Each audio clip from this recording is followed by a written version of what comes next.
A Bíblia que você conhece foi editada por mãos humanas, e os documentos que provam isso ficaram escondidos numa caverna por quase 2000 anos. Não é teoria, não é especulação, é papiro, é pergaminho, é tinta que sobreviveu ao deserto enquanto a verdade era enterrada. E quando esses textos foram finalmente abertos, o que os estudiosos encontraram dentro deles destruiu uma das afirmações mais repetidas da história religiosa, a de que as Escrituras Sagradas chegaram até você intactas, perfeitas e sem interferência humana. Isso nunca foi verdade. E as provas estavam guardadas numa jarra de barro, numa caverna no Oriente Médio, esperando alguém corajoso o suficiente para ler o que estava escrito. Os manuscritos do Mar Morto são os textos bíblicos mais antigos já encontrados pela humanidade. Eles antecedem a Bíblia que conhecemos hoje por séculos. Se a palavra de Deus fosse realmente imutável e perfeita desde o princípio, esses manuscritos deveriam confirmar cada linha do texto que chegou até nós. Mas não confirmam. O que eles mostram é algo completamente diferente e é exatamente isso que ninguém te contou. Amigos, se inscreve no canal e deixa o like, porque o que vem a seguir vai mudar a forma como você enxerga tudo o que aprendeu sobre esse tema. O pastor que encontrou os primeiros pergaminhos não estava procurando nada. Ele jogou uma pedra numa caverna, ouviu o barulho de cerâmica quebrando lá dentro e foi ver o que era. O que saiu dali nos anos seguintes foram mais de 900 manuscritos, escritos em hebraico, aramaico e grego, preservados pelo ar seco do deserto, como se o tempo tivesse parado dentro daquelas jarras de barro. Quando os estudiosos começaram a analisar o conteúdo, a primeira coisa que chamou atenção foi a quantidade de versões diferentes do mesmo texto. Não eram pequenas variações de pontuação. Eram mais de 200 versões distintas de livros que a tradição religiosa sempre apresentou como um documento único, fixo e definitivo. Passagens inteiras apareciam em alguns manuscritos e simplesmente não existiam em outros. Palavras centrais eram diferentes, ênfases teológicas se contradiziam de um texto para o outro, e um livro inteiro que faz parte do cânon oficial estava completamente ausente, como se ainda não tivesse sido escrito quando esses pergaminhos foram guardados naquelas cavernas. Isso significa uma coisa só: as Escrituras ainda estavam sendo construídas. E se estavam sendo construídas, alguém estava fazendo escolhas sobre o que entrava, o que saía e o que seria apresentado como palavra divina para gerações inteiras. A pergunta que fica é: quem eram essas pessoas e o que mais elas decidiram esconder? E quando você entende que escolhas foram feitas, a próxima pergunta é inevitável: quais escolhas foram essas? Pegar 900 manuscritos e perceber que eles não concordam entre si é uma coisa. Mas quando você começa a olhar para os detalhes específicos das diferenças, o padrão que aparece não é o de erros aleatórios de copista, é o padrão de uma narrativa sendo ajustada ao longo do tempo.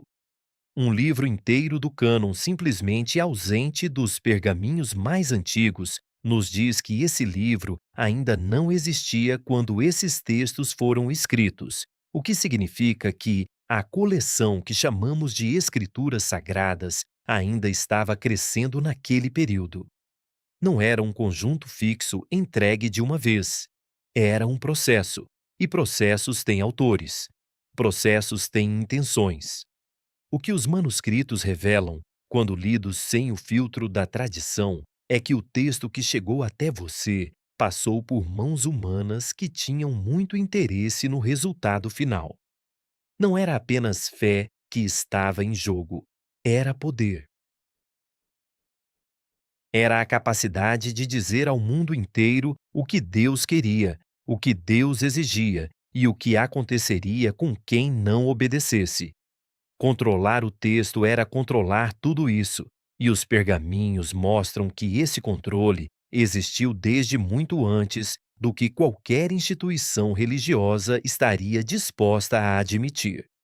O que vem a seguir é ainda mais perturbador, porque envolve não apenas o que foi adicionado ao texto, mas o que ficou completamente de fora dele. Entre todos os silêncios dos manuscritos, existe um que não tem explicação simples.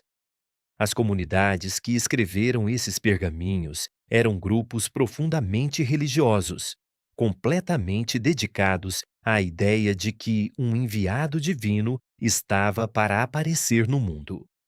Eles documentavam tudo o que consideravam relevante para esse tema. Registravam líderes, conflitos, profecias, visões, regras de convivência, rituais, expectativas sobre o fim dos tempos.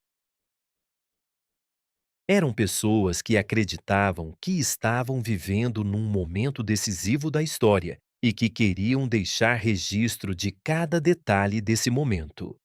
Pois bem, a figura que 2 bilhões de pessoas hoje consideram o centro absoluto de toda a história humana não aparece nesses textos. Nenhuma menção a curas que teriam sacudido aldeias inteiras. Nenhuma referência a uma execução pública que teria sido acompanhada por fenômenos extraordinários visíveis por toda uma cidade. Nenhuma palavra sobre uma ressurreição que teria transformado um grupo de seguidores em movimento capaz de atravessar séculos. Comunidades obcecadas com a chegada de um mensageiro divino, vivendo na mesma região, no mesmo período, escrevendo sobre cada figura que consideravam relevante, e esse silêncio absoluto. Isso não é uma lacuna que o tempo explica. É uma ausência que coloca em xeque toda a cronologia oficial. E o motivo por trás desse silêncio é exatamente o que as instituições religiosas nunca quiseram que você parasse para considerar. Essa ausência nos manuscritos abre uma porta para algo ainda mais concreto.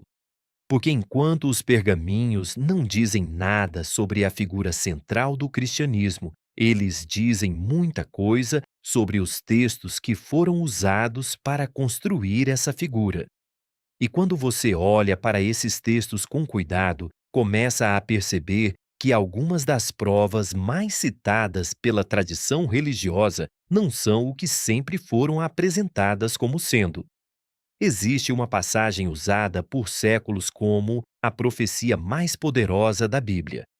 Ela fala de uma jovem que vai conceber um filho, e esse filho seria um sinal divino. Igrejas do mundo inteiro usaram essa passagem para provar que a chegada de um Salvador havia sido anunciada com antecedência. A palavra central dessa profecia, em hebraico, é alma. E alma significa jovem mulher, não significa mulher que nunca teve relacionamento. Não carrega nenhum sentido sobrenatural. É simplesmente uma jovem. Quando tradutores levaram esse texto do hebraico para o grego séculos depois, eles escolheram uma palavra grega que significava algo diferente, uma mulher sem experiência com homens. Essa escolha transformou uma observação comum sobre uma jovem num anúncio de nascimento milagroso. E foi sobre essa tradução que toda a teologia do nascimento sobrenatural foi construída. Os manuscritos do Mar Morto preservaram o texto em hebraico. A palavra original está lá, clara, sem ambiguidade.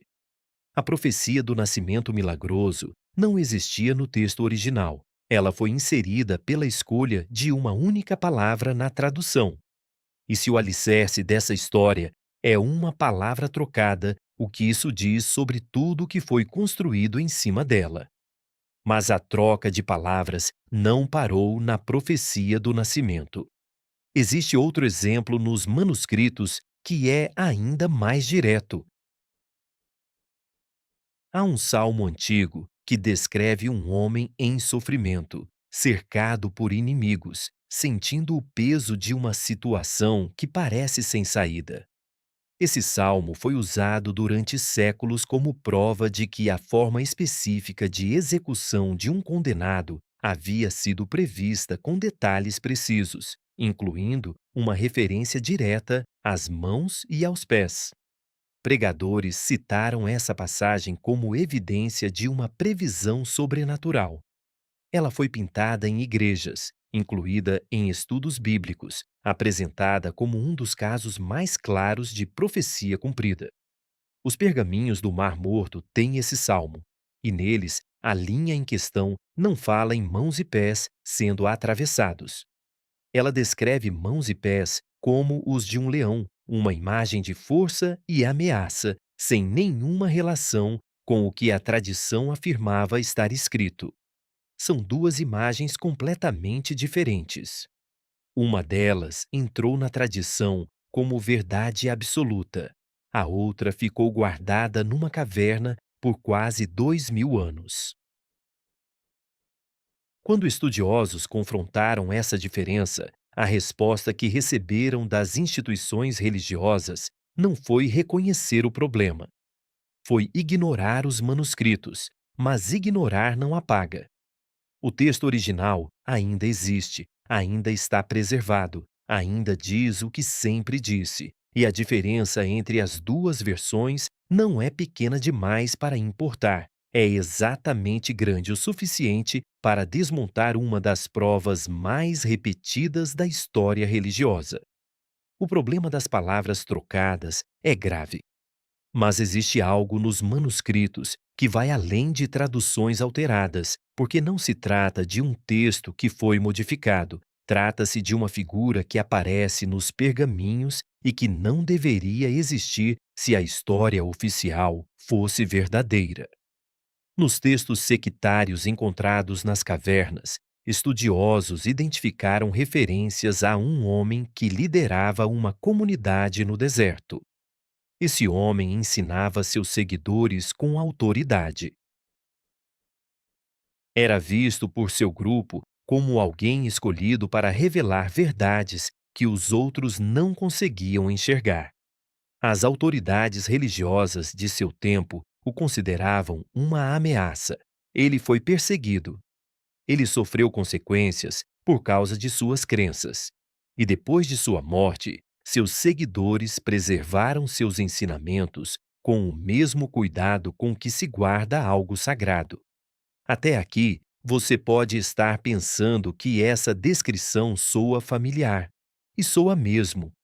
O problema é que esse homem viveu pelo menos um século antes do período em que a narrativa cristã se passa. A estrutura da história, o líder espiritual, os seguidores devotos, a perseguição pelas autoridades, a morte e a preservação dos ensinamentos já estava completamente formada no imaginário dessas comunidades muito antes dos textos que a tradição religiosa apresenta como originais. Isso não é uma coincidência que dá para ignorar. É uma sobreposição tão precisa que levanta uma questão que a história oficial nunca respondeu de forma satisfatória. E se a estrutura já existia antes, a pergunta que os manuscritos empurram para o centro da discussão é: o que mais já existia? Porque os pergaminhos não trazem apenas essa figura. Eles trazem também um conjunto de textos que descrevem uma batalha final entre forças do bem e forças do mal, com sinais, chamadas, a intervenção divina e um desfecho que transforma tudo. Essa visão de um conflito cósmico entre luz e trevas, com um lado destinado a vencer e o outro a ser destruído, está presente nos manuscritos de forma detalhada e organizada. E ela é anterior ao surgimento do cristianismo. As ideias que mais tarde apareceriam nos textos do Novo Testamento como revelação nova, como visão única e inédita sobre o destino do mundo, já circulavam nessas comunidades do deserto, não como esboço, como sistema, com linguagem própria, com símbolos próprios, com a mesma estrutura de esperança e de julgamento final que você reconhece dos textos que aprendeu como cristãos. O que isso coloca em xeque não é apenas a originalidade de certas ideias. É a afirmação de que essas ideias vieram de uma fonte sobrenatural única. Quando você descobre que o terreno já estava preparado, que os conceitos já tinham nome e forma antes, a pergunta sobre de onde eles realmente vieram ganha um peso que não desaparece com uma explicação simples. E os manuscritos ainda têm mais uma camada que a maioria das pessoas nunca chegou a conhecer. Essa camada que os manuscritos revelam sobre as expectativas messiânicas é talvez a mais difícil de encaixar na narrativa que você aprendeu.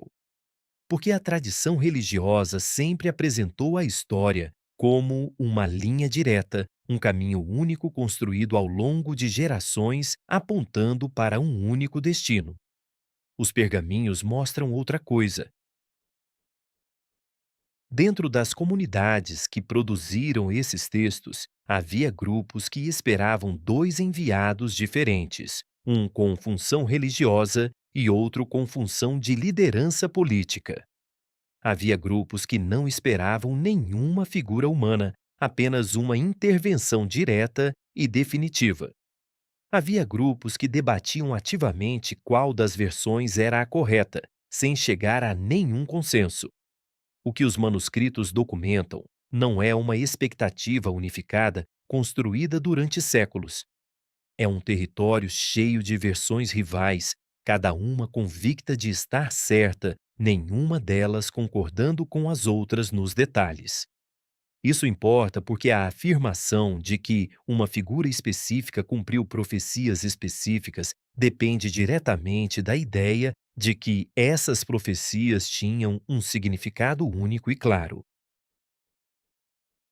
Quando você descobre que o próprio grupo que produziu esses textos não conseguia chegar a um acordo sobre o que esperava, a afirmação de cumprimento perfeito começa a aparecer muito mais uma interpretação feita depois do fato do que uma confirmação independente. E aí você volta para o silêncio das cavernas, para os 900 manuscritos que documentam tudo e não dizem nada sobre o evento que mudaria o mundo. E a pergunta que fica suspensa no ar fica mais pesada do que nunca. Junte tudo o que os pergaminhos revelam e o que eles não revelam, e você tem um quadro que a tradição religiosa nunca apresentou de forma completa. Textos com mais de 200 versões diferentes do mesmo conteúdo, mostrando que as escrituras estavam sendo construídas e modificadas ao longo do tempo. Um livro inteiro do cânon ausente, provando que a coleção não estava completa quando esses manuscritos foram escritos. Uma palavra central de uma profecia famosa, que no texto original significa apenas jovem mulher, sem nenhuma implicação sobrenatural. Um versículo usado como prova de uma previsão específica que nos pergaminhos originais tem um sentido completamente diferente. Uma figura anterior com a mesma estrutura de história que apareceria décadas depois nos textos fundadores do cristianismo. Um conjunto de ideias sobre batalha cósmica entre bem e mal que já existia formado antes do surgimento dos textos que as apresentam como revelação nova. Expectativas messiânicas que eram plurais e contraditórias, sem nenhuma linha única apontando para um destino específico. E o silêncio absoluto sobre o evento que, se tivesse acontecido da forma descrita, teria sido impossível de ignorar para pessoas que escreviam sobre cada detalhe relevante de seu tempo. Os manuscritos do Mar Morto não são uma ameaça para quem tem fé genuína. São um convite para algo mais honesto do que o que foi ensinado durante gerações. A Bíblia que chegou até você passou por mãos humanas que tinham interesses muito concretos. Reconhecer isso não apaga as perguntas profundas que os textos religiosos tentam responder. Essas perguntas continuam existindo. O que muda é quem tem autoridade para respondê-las. E a resposta honesta dos manuscritos é que essa autoridade sempre foi sua, nunca de nenhuma instituição. Agora eu quero saber: se você soubesse desde criança que os textos considerados sagrados passaram por edições e escolhas humanas ao longo dos séculos, isso teria mudado alguma coisa na sua vida? Deixe a sua resposta nos comentários, porque essa conversa precisa continuar. E se esse conteúdo fez você pensar, deixa o like e se inscreve no canal porque tem muito mais por vir.